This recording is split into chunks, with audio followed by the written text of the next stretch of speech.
Real time. Host Bill Maher knocked Lin-Manuel Miranda on Friday night over an apology the Broadway star issued for an apparent lack of diversity in the film adaptation of his musical, In the Heights.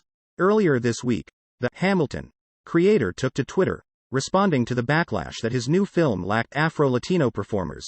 I started writing In the Heights because I didn't feel seen, and over the past 20 years all I wanted was for us, all of us, to feel seen. Miranda began the statement. I'm seeing the discussion around Afro-Latino representation in our film this weekend, and it is clear that many in our dark-skinned Afro-Latino community don't feel sufficiently represented within it, particularly among the leading roles.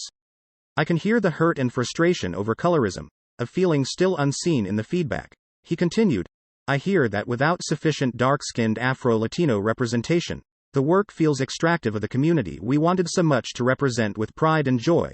In trying to paint a mosaic of this community, we fell short. I'm truly sorry. I'm learning from the feedback. I thank you for raising it, and I'm listening. I promise to do better in my future projects. But the statement didn't sit well with Maher, who urged Miranda to stop apologizing. Please, stop apologizing. You're the guy who made the founding fathers black and Hispanic. Maher exclaimed during the show's panel discussion. I don't think that you have to apologize to Twitter. For F.S. sake. This is why people hate Democrats. It's cringy.